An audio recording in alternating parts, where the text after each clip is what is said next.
Hey, what's up everybody? Chris here. I'm the CEO of a startup company focused on ensuring there's a sustainable supply of human plasma and other components necessary to treat and cure the rare and chronic diseases that rely on plasma-derived therapies.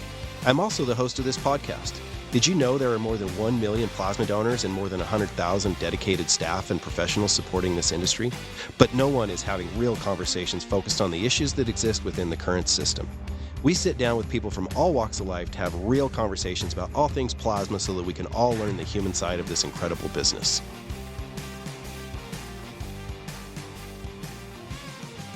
All right, okay, today we have with us Colin and Jesse. We're going to just talk, get to know you a little bit. We're going to talk about the core values. We're going to talk about your experience and, what all of this means to you. So let's start with Colin. Why don't you give us a brief overview of your background, personal, professional, and then we'll go to Jesse. Yeah, I'm Colin McGrath. I was hired by another plasma company in late 2011. I worked there for a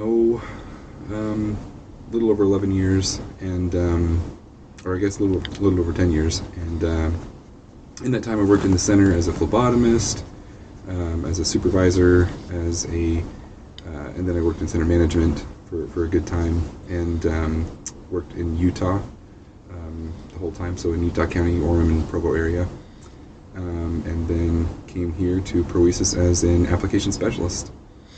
All right. Okay, Jesse. Well, so starting off personally, right? I'm from Utah. I've lived in Utah my entire life. Married. For 12 years, have 3 kids, have triplet 7-year-olds. That's intense, man. It's a lot of fun. That's intense. I met my wife while working in a plasma center, so there's that. And we live just south of Provo. And so with my plasma journey, I've been working in plasma for about 15 years, maybe similar to Colin, and started as a phlebotomist and just kind of worked in almost every area of the center, phlebotomy, medical, operations, management, those type of things. Helped open a couple of centers and have been doing that for a long time, and then joined Proesis here, just a few months ago in August, and been loving it. Yeah, wow. So August. So just as a refresher for everybody, we started the company in May, so you've pretty much been here the whole time. Yeah, basically from the start. Yes, Jesse had to one-up me, so I will do my personal background. As Jesse does. Jeez. I raised in the South in Mississippi, Louisiana. Moved to Utah when I was a senior in high school, so I've been there for a good time now. My wife and I met when she was 6, I was 9, and in Slidell, Louisiana. We were little kids together, and she moved to Kentucky when she was about 12, or 10 or 12 or something. And we met again back in Utah, and so we've been married for over 10 years. We have 4 children, 7-year-old, 5-year-old, 4-year-old, and 2-year-old. So one thing that's kind of cool about, so I've known Colin for a long time. He said he's been with the company for 10 years, so I guess I've known Colin for 10 years. His wife is actually the reason why he joined plasma. We used to have to go get cash from the bank. You remember those days? Yep. And his wife was a teller at the bank, and so we would talk all the time, and then they were dating, and we might have even been engaged at that point. We weren't engaged. She was constantly breaking up with me. Okay, so touchy subject. But yeah, and so she said, "Hey, go check this place." I was looking for a job. She said, "Go check this place out," and I was like, "Okay, who do I ask for?" She said, "Jesse," and I said, "How do I know who Jesse is?" She's like, "He's the goofy one." So I was like, "Okay, I got you." I love how that story changes every time, but whatever. Yeah. I mean, I love the fact that you two have come up through the industry. I mean, I was the same. I started out in medical. And was a phlebotomist and an operations supervisor, and kind of did every position in the business. What was your favorite position, Jesse? I love phlebotomy. Yeah. When you become good at inserting a needle, and you know that you're good at it, it's fun.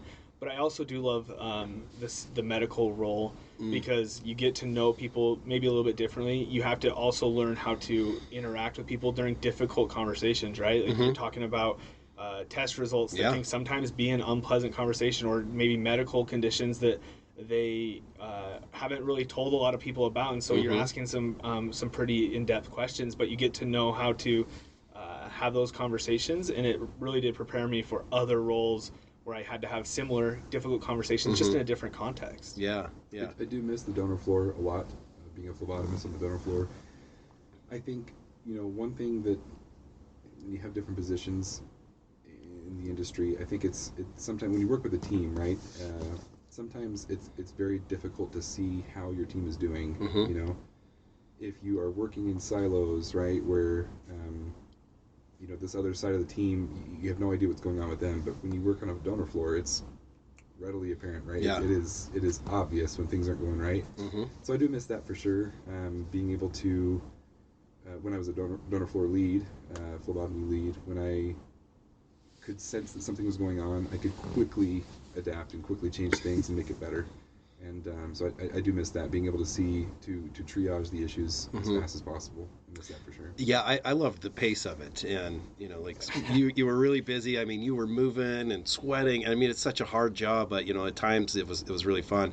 Times it was super frustrating, when you mentioned, like, things would go wrong and it was just a snowball effect, So I remember I was the person who would, follow around and do all of the resticks, on the donor floor. So that got stressful when they started to stack up. When you became a senior phlebotomist, right? You're doing all that stuff. I remember there was one day, it was a Saturday, and I remember, I don't know what happened. It just was a bad day. I remember I had thing after thing that kept on happening. Before you knew it, just was snowballing, and it would be I remember driving home. I lived 5 minutes away or whatever, but driving home I was like sobbing, crying. Yeah. I was just like, this is so miserable. It's so rough, But you also had days of glory, days where it was just like you felt on top of the world, and so that was awesome. Well, I think about the connections you make, right, both with donors and with your fellow employees, especially on the donor floor, but in all the positions in the center, is you get to know donors in a way that you don't when you get into either management positions or even just different things in life. But they, they're regulars. They come in and they, what's going on in their lives. They're asking you about their birthdays. I remember, like I said, I met my wife at the plasma center. When we were getting married, we had donors who were asking when it was, or like, hey, can we get an invite? Like those type of things. And you don't, like, there's not a lot of jobs in life where you have that same type of connection with people. Yeah. And then I also think about, like, some of my really good friends that are, like, today that I communicate with, a lot of them have to do with the plasma center. And those times where, they were rough, like Colin, said, sometimes you go home and you're just like, what the heck just happened today? Yeah.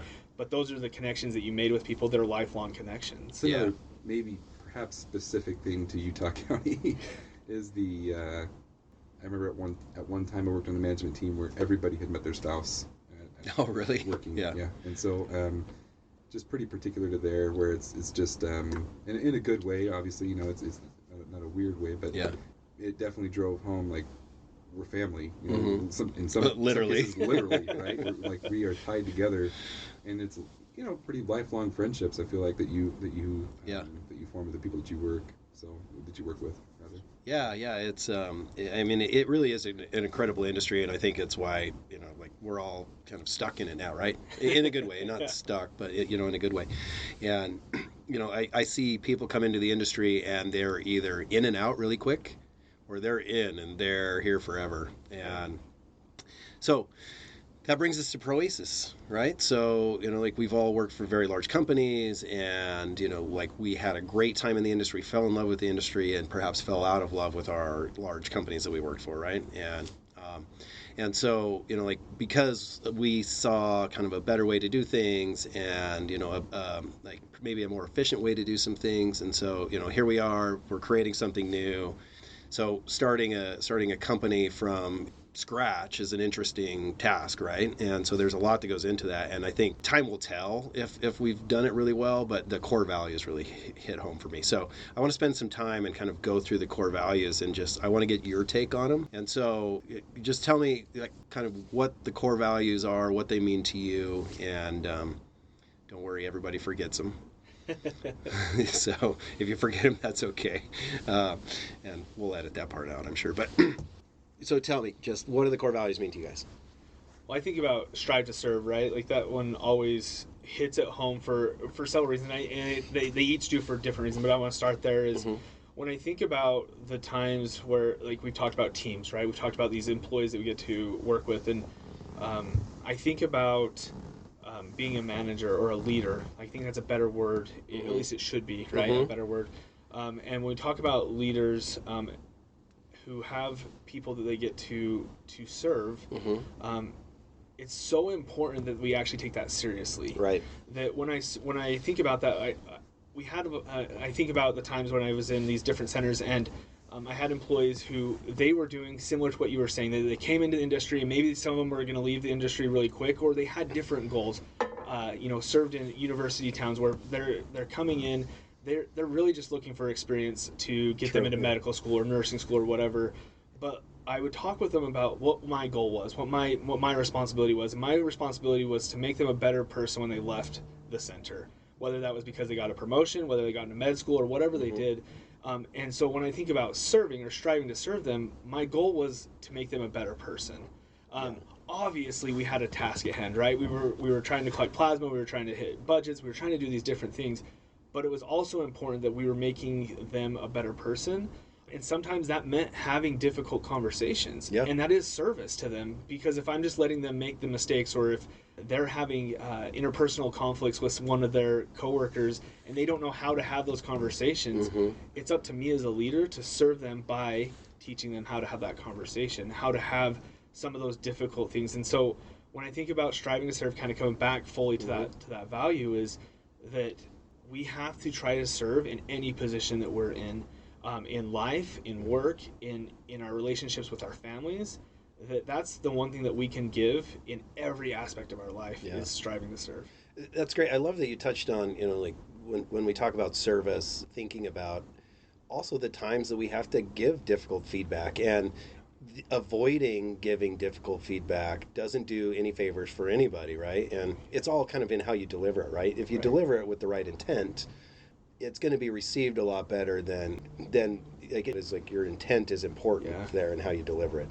And going from the mindset of service, like, hey, I really want you to know this about, whatever it is you're doing, and I want you to be aware of it so that you can get better. And so I really appreciate that. And I think about the times where I have employees who have had difficulties, whether that's with, I can think of a specific example of an employee who, when something would go wrong, would fly off the rockers, right? Like the sky was falling every time.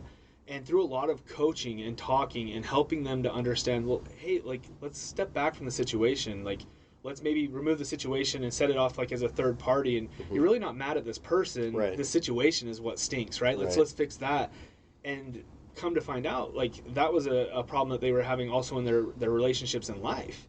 And so just us having those coaching experience was, later to find out that, hey, this helped me in my marriage, or this helped them in their marriage to make their interpersonal conversations with them better, and to, in some ways, save that, right, for the future. And I don't know, that, as a leader, that's what makes you happy. That's what makes you tick, right? It's not oh, I hit budget in 2014, right? That's not what you're thinking about, right? When we get down the road, it's who are the people that I impacted, and how did I impact them? Right. And did I actually do what I feel like I'm trying to do? Yeah. I feel like it's the only time in life that you can be selfish when you're striving to serve. You can be selfish when you're doing that, because no matter what the reason is, you're trying to serve somebody. But a reason could be that when you're striving to serve, and you're trying to help other people become better, or whatever the circumstances are, it's going to make you feel better too, and you're going to have a better relationship with them. My wife always tells my kids, I have 4 kids, like I said, and they can be real knuckleheads sometimes, and she'll tell them all the time, the harder you try to make each other happy, the harder you try to make the other person happy, the happier you will be.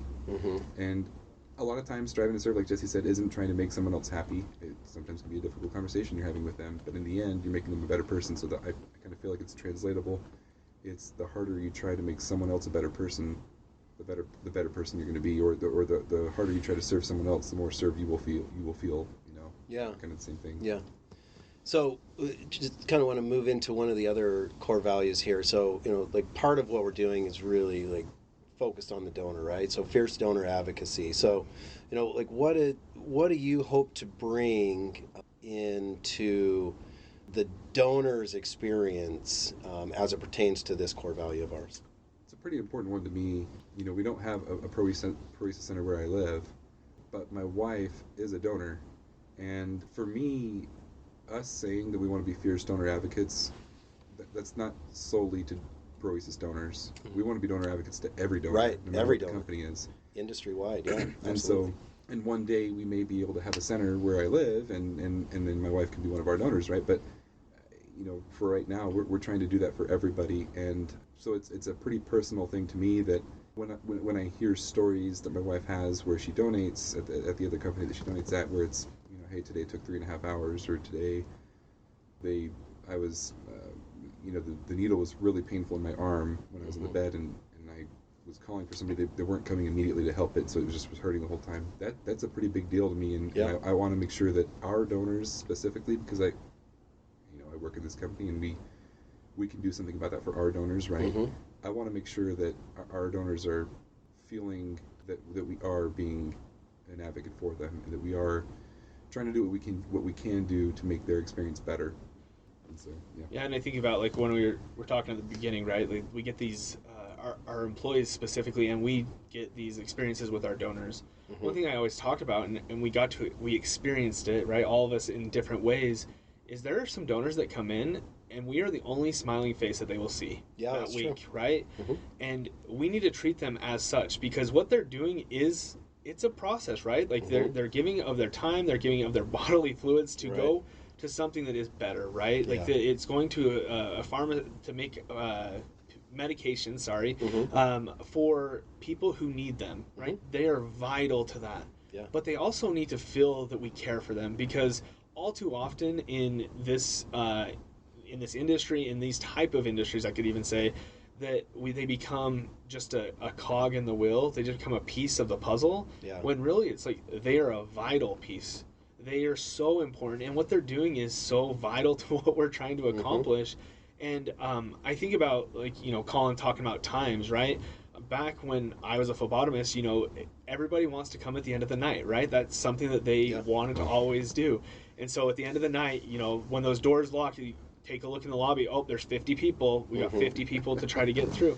And as an employee, it was hard, right? But it's still important that we treated them with respect. So what do? We created appointment systems to try to fix that, because their time is important. Just like our employees' time is important. Right. And so we have to try and find ways to make our donors feel that importance. And I think that's why this value is so vital, is that we have to try to find ways to advocate for the donor, whether that's their time, whether that's the experience that they're having, whether that's making sure that our phlebotomists are really good at performing the venipuncture, and that they're tentative to their care, right? Like, I think there's so many different ways we can take that, but it's important that we understand the why behind it. Why is it important? There's a donor when I first started, and he was a little bit hard to deal with. We'll put it that way. But the thing is that one of my coworkers and I became really good friends with him, like to the fact where this coworker was invited to be his best man in his wedding, right? Whether or not that wedding never happened, and that's okay, but we would see him walking down the street and we would, hey, how are you doing? Let's have a conversation. Or, it became like when we would see him around town, we would take a selfie and send it to the other one, because we still had a relationship and we want to know how he was doing. Yeah.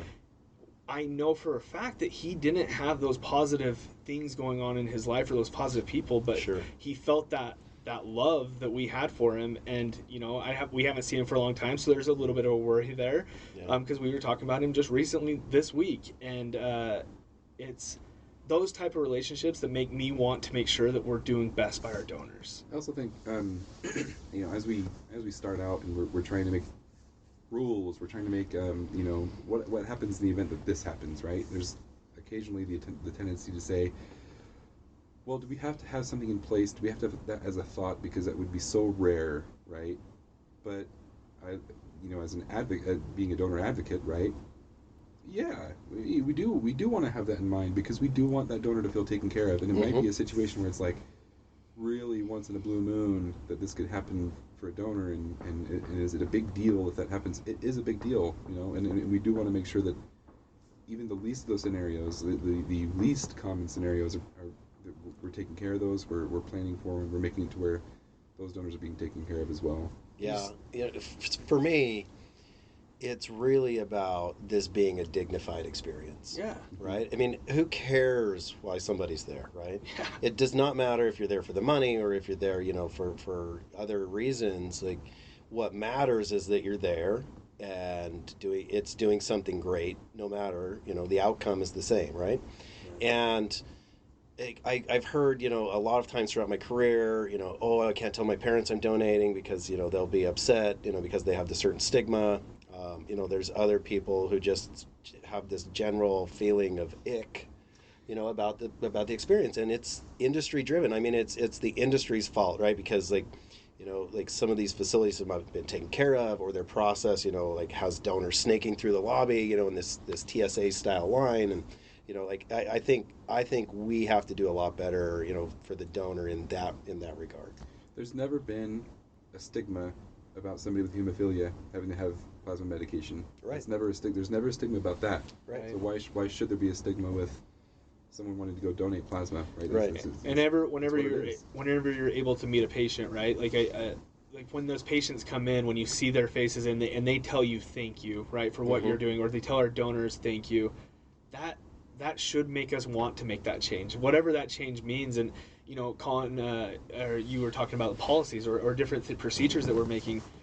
When you say, oh, it doesn't matter, that means we're looking at it too macro, right? Because when we come down to the micro, it matters to that donor that day. Very much. Just even a restick, right? When someone has to be stuck twice in a day, it's like, no, it mattered to them because they had to go through the pain, if you want to use that word, of that second stick. And so we should be working towards trying to minimize that as much as possible because of the fact that they are doing something that is so important to that person, to that patient that needs that plasma. Or the fact that they have to wait for their payment, 3 hours later, and they have to call somebody to say, hey, I didn't get my payment, like that stuff should happen automatically. There's no reason it shouldn't, right? So. Right. How do we dignify the process? I think you said that best.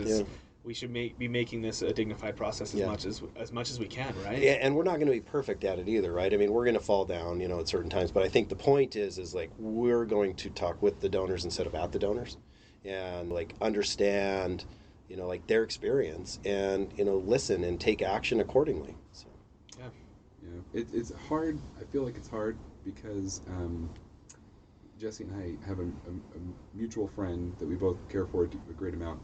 And he has hemophilia, and it's interesting because I feel bad for him because he's always the example that we use. Because how many people do we know that's really close to us that has hemophilia? But he was the guy that I remember one time he worked for the company that we worked for, and we were unloading some boxes, and I remember him.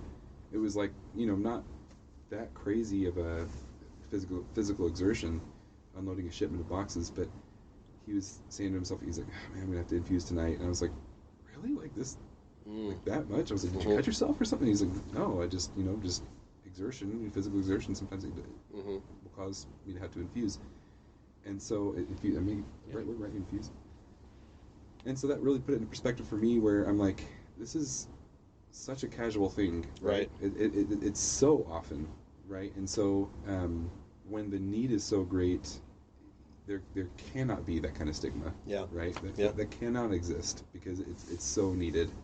So. Yeah, and you think about some of these, especially like these motor focal neuropathies that happen, this autoimmune response. I mean, these things come out of nowhere. Like somebody, you could get food poisoning and all of a sudden it throws your immune response, into, or your immune system into kind of this overdrive mode, and now you can't walk, until you start getting, plasma treatments. So, I mean, like this is these things are a big deal, and like these are rare situations, but we're talking rare, in the terms of 7-8 billion people in the world, right? So there are a lot of these people that have, these things happen to them, and so it really is important that the plasma continues to be there, until these things can be cured more easily. So, and it saves people's lives, right? Yeah. Like I think of a gentleman that I know that. His alpha-1 antitrypsin, and he believe that's the exact name of the disease, and he was tested for a long time, and they thought asthma, COPD, like all these different things, and without them finally finding the right diagnosis and him getting started on alpha-1 treatments, he wouldn't maybe be alive at this point. He definitely wouldn't be living the life that he lives. And I think about him and his dear wife, like them speaking to, you know, my staff and to different people, and them just saying, hey, like, you make a difference. Yeah, I know who you're talking about. You are a phenomenal part of my life, even though you don't know me. And I think that's when we talk about our donors, that's the type of advocacy we need to have for them, that they don't know necessarily the effect that they are having on the patient's life. Yeah. But we sometimes get a glimpse into that, and we can be that intermediate part of that, and we can say, hey, you're making a difference. Thank you for what you're doing. Look them in the eyes and say thank you. I think that alone goes so far. Yeah. Okay, moving on. So we are a collection of individuals who have a ton of experience in the industry, but we've never really held high-level titles, right? So I consider us to be a little bit inexperienced. And I think that can be good and bad. And this leads into our next core value of intense curiosity. So, and the reason I say that this leads into this is because what I think the positive of us being inexperienced, it forces us to go out and look at the actual whatever it is, regulation, you know, whatever, rather than rely on our past learnings. And so we are able to pick up on nuance, you know, perhaps that somebody with a lot of experience doesn't pick up on. So just tell me, what does it mean to you? I think you said it best, is that we have to actually go look. We can't just rely on any of that past experience. Yes, we have a lot of experience. A lot of experience is relative, right? And what the things that we've done. But one thing I've noticed very quickly is that the curiosity that we have relies on us to go and ask the question, go find the answers, but then also to rely on each other to collaborate around the issue. I think about the things that we're building right now, right? Like, there is no one that is building anything that they're doing it on their own, right? Which we've seen in other companies, right? Where someone has said, hey, go, you have this task, go build it. Maybe they'll never, ever set foot in a plasma center to actually see if this thing works. But we're doing it maybe a little bit opposite, which is great. And we're asking the questions. We're asking our employees the questions. We're asking each other, what problems do you see with this? What things are we missing?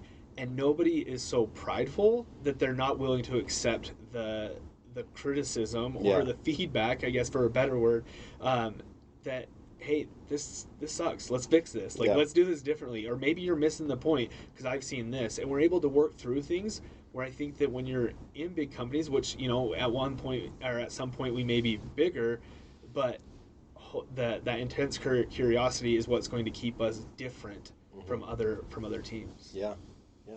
I once worked with a manager, and I won't say his name because I don't want to give him credit, but he would always question, you know, when I would say, hey, you know, we're not doing this, you know, we're not doing a good job of doing this, whatever it was, he would say, well, is that necessary?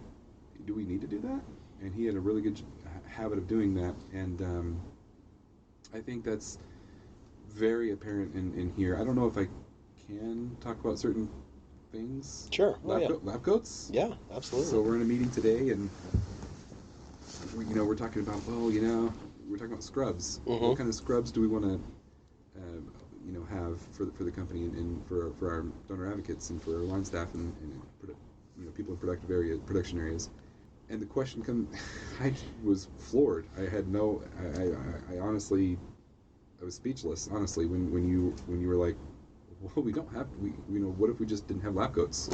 I was like, are you kidding me?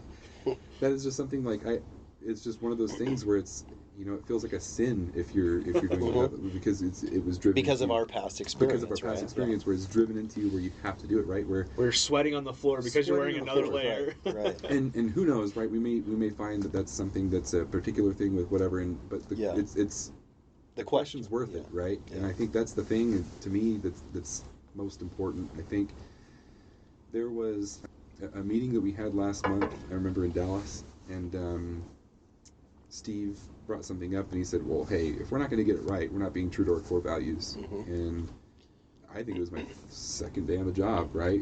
I was brand new, And I honestly just I took a second, I stepped back and looked at what was happening in the room, and I honestly couldn't believe it, that I was, honestly, it sounds cheesy, but I was lucky enough to be in that work environment, because I was so used to, you don't question.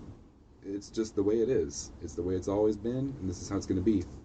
And I even went up to Steve afterward and I said, hey, I really appreciate that. And to be honest with you, when I signed my name to my offer letter, that was my biggest worry, was that this, not, I don't want to call it a sales pitch, but the, when it was introduced to me, these core values and everything, it did seem sort of something that like a summer sales bro is gonna talk to you about, right? Where I'm like, oh yeah, sure, whatever. Yeah.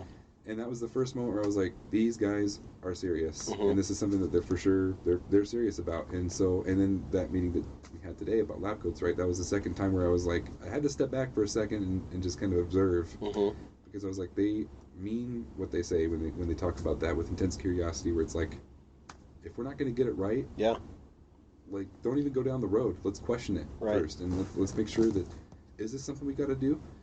Is this really how we want to do things? And I think that's something similar that, like, when I had my conversation with you when I was applying for the job, right, is you said we question everything. Not that we're questioning people, right? We're not sitting there saying, hey, you don't know what you're talking about, but it's why. Like, let's find out the why behind it. And I think that we come from a generation that wants to know the why, right? There's books written on that, but we're not just saying that we're making it a part of what we actually do. Every day we're asking the why, because if we're not truly wanting to find the root cause or the reason behind it, then we're not doing it. We're not doing our job, and we're not advocating, and we're not doing the things that we say are important to us. Yeah. We're just we're rubber stamping it. And I remember talking to Colin about the core values when we were talking to him about potentially coming on, and he asked that question. He's like, "Is this for real? Are we really doing this?" And I'm glad he's been able to have that experience, because it is different. Yeah. To have a CEO who's going to say, "Well, do we need it?" Right. Yeah. And here's something else. The thing is that I think Jesse and I are used to, in our industry, there's a pretty common thing, right? You have two very siloed sectors, operations and quality, right? And they don't always rub the right way, right? And so there is one thing that I think some pretty valuable experience that we had where that's not what we're used to, right? We work in the same office together, operations and quality. We make decisions together, and that's kind of how we were raised in Plasma, because we had that's just how it was, when we were coming up. And so that's the other nice thing, is that we can do that, not at the expense of our quality department. Right. We're doing it together with them, and we want them to be a part of that. They want us to be a part of it as well. And it's very much, it feels pretty harmonious, and it's we're not trying to be curious to see if we can get out of doing things that to the ire of them, right? Like that's not what it's about. It's more finding our identity and how we want things to be, and efficiency, right? And solving the problems that need to be solved, because again, tremendous industry, a lot of really great people in this industry, but at the same time, like, there's a lot of practices or whatever that have been put in place that create hardship for both the donor and the employee, and like they really just create headwinds, and the lab coat is a great example, and ultimately, maybe you have to have a lab coat on, but at the end of the day, like, we still should be talking about it, because the phlebotomist's job is hard enough, and you get hot in those things, and then there are downstream implications of that. So sometimes we look at procedures that have been put in place, and it's just to CYA, right? Like, we're just covering ourselves because of what if. Right. Well, what if this happens? Well, let's talk about what other things we can put in place maybe to prevent that from happening, instead of just trying to cover ourselves all the time. Sure. Yeah. And it's not like a lab coat is a latex, membrane that's impervious to. Oh yeah, we've been hit with blood. I think all of us in this room have probably been hit with blood in a lab coat. Right. It goes through. Right, it goes right through. So, okay, the final core value. So bold authenticity. I kind of look at it like two separate words. So with bold, I really do think of there's an expression that I grew up with, which is you want to be bold but not overbearing, and and that is to say that, like, stand up for yourself, stand up for the people that you love and that you care about, but don't do that at the expense of other people, right? Mm-hmm. And then authenticity, being authentic, just being your true self, being, you know, not putting up a wall or being, you know, a mask or being somebody else, right? When you put them together, just standing up for who you want to be, who you think you are, and trying to do your best, right? And as a company, when we look at that, I think, you know, we're going to be out there, and we're going to be who we are. It's a great collection of people. Yeah, and I think that nobody, like, everyone's hired for a specific job, but nobody is siloed to that job, right? Like, I look at, like, talking about lab coats, right? Mm-hmm. Colin, you know, application manager, right? Specialist. Sorry, changes every day. Semantics. It's but akin to but a chief he's technology officer. he's coming in and he's talking about lab coats, right? Yeah. Or we're helping with SOP, or we're working on logistics, or we're talking about samples, or Parental leave policy, whatever. Yeah. Creating policy, like, nobody is siloed to what they're doing, and we can be authentically ourselves and speak our minds and what we feel. Yeah. And sometimes that's not going to be what's going to be best for the company, but we're able to express ourselves in a way so that we're heard. And I think that that's probably the most important part about bold authenticity, is that we're heard. And we can do that without the ramifications of, well, what political capital am I giving up by being true to myself? Right. It's completely the opposite, right? You be authentic, because that's where you're going to be able to show yourself, because people read that. They know when you're being real. There's an expression that I've used, especially the first month that I've been here. I think that I've overused it because I keep on getting the same look. But I'll be in a meeting and I'll say, "Is this a safe space? Can I say what I want to say? Is this a sanctuary? You guys are going to make fun of me for saying this?" And I get the same look. And every I'll always time. make fun of you. Yeah. I'll get the same look Jesse every will time, always because make everyone's like, of course, like, obviously, like, you cannot work in an environment where you can't do that, right?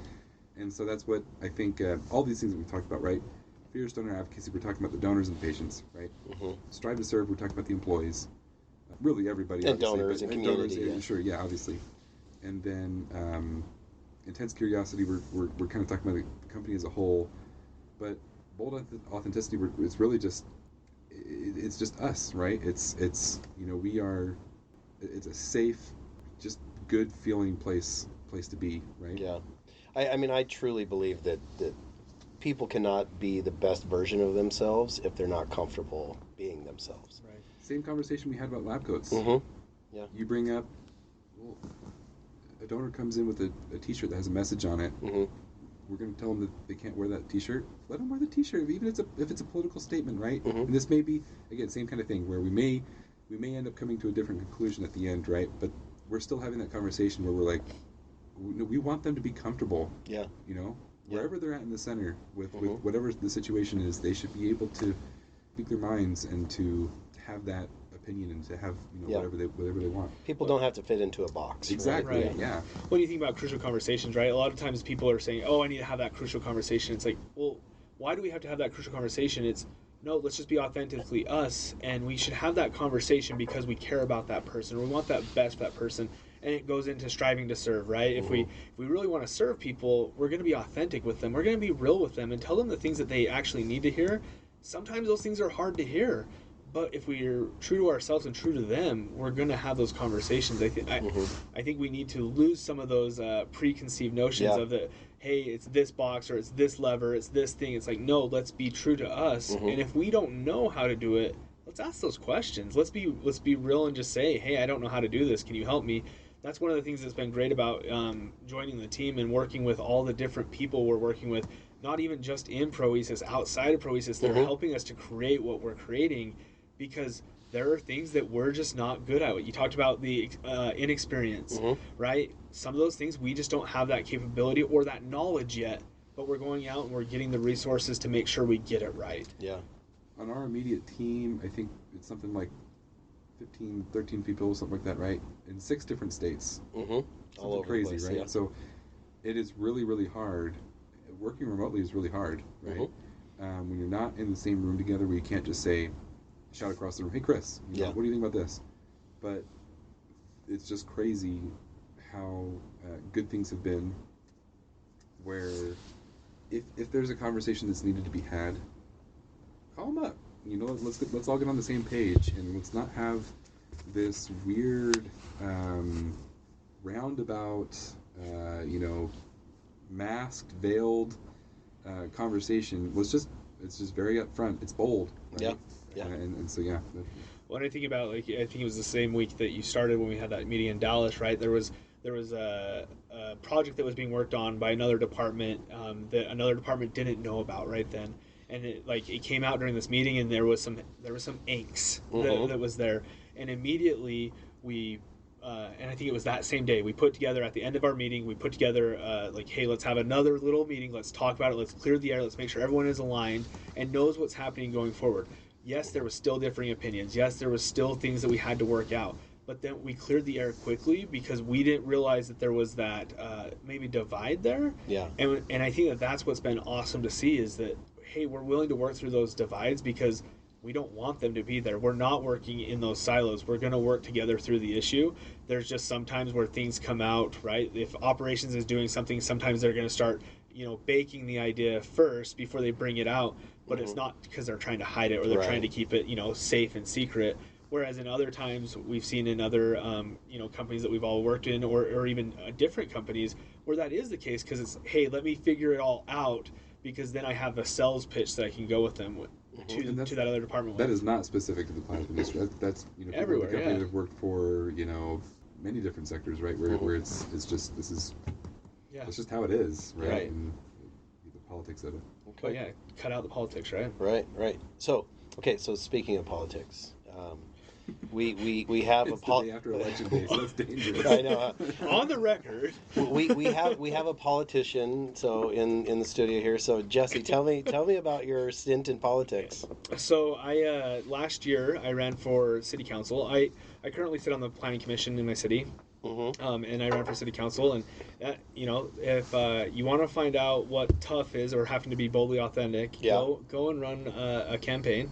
I suggest it for everyone. It's really good, but I one of the things that when we talk about striving to serve, I love serving people. I love the people that I one get to work with, and then two, the people in my community. And so running for politics it was fun. I unfortunately didn't win, but it doesn't mean I'm not going to do it again because I'm going to run again, and it's fun. Yeah. Did you have any scandals? No scandals. No scandals. That's good. Scandals that Colin created because I'm sure he was in the back wings trying to figure something out. Right. Okay, so Colin told me last night he can throw a football perfect spiral 75 yards. Not that far. I can't do 75 yards? I didn't say that. Throw it over those mountains over there. I don't know. I wonder if we can have Napoleon Dynamite references if there's any sort of copyright issue. But I love that reference. No, I didn't play. I played some baseball when I was in high school. Some baseball. Come on. I wasn't good at all. But I wish I played football. I was just too skinny. Yeah. When I was in high school, believe it or not, when I was in high school, I was, you could see my collarbones popping out. Yeah. It was way too skinny for football. So I was an offensive lineman in high school football, and I think it was because I lacked talent anywhere else. I couldn't catch a football. I wasn't that fast. So they said, "Oh yeah, we're going to go put you on the line." So I remember as a freshman having to go up against these varsity linemen, like in my first week or whatever. Oh, I got creamed. It was pretty wild. That is my thing with any sport, really. Golf is probably the easiest one, the easiest example where, you hyper focus on one thing, right, your swing, and you practice it. And I'm not one of those, jerks that stands in front of a mirror at JCPenney and just looks at himself, while his wife is shopping or something like that. It's not me, but that is one thing that I like doing in whatever the sport is, right? Where if it's golf, practicing your swing and trying to perfect that, or if it's football, trying to make it to where you can throw a spiral. If it's baseball, I tried teaching myself at one point how to swing and throw left-handed because it just was interesting. I was kind of curious. I was intensely curious about doing that, and so yeah, I watched a video with Tom Brady where it's an hour long, and he's just teaching you how to throw a spiral, and now you can throw a spiral. Yeah. I still want to know about you swinging the golf club in JCPenney. I want to hear about that. Because I'm sure you've done it. It doesn't just come out. You see those guys, you walk through the mall or something like that, and they see the reflection in the mirror, or in the window or whatever. They practice their golf swing. You've never seen that? But it's see all of them. I'm trying to figure out where the other JCPenney's at. So Yeah. It's the first place I thought of. Okay, so we know where Colin shops now. So. that's right. Yeah. That's where he gets those cool shoes. They don't even have a JCPenney anymore. I don't know. That's why. Thank you so much for listening, and remember, plasma saves lives. If you enjoyed today's episode, please share with your friends and fellow plasma donors. I'd love to connect with you. If you are interested in discussing today's episode further, please send a message to info@proesisbio.com. That's info@proesisbio.com. And don't forget to follow us on social media for up-to-date information. Find us by searching @ProesisBio. Talk soon.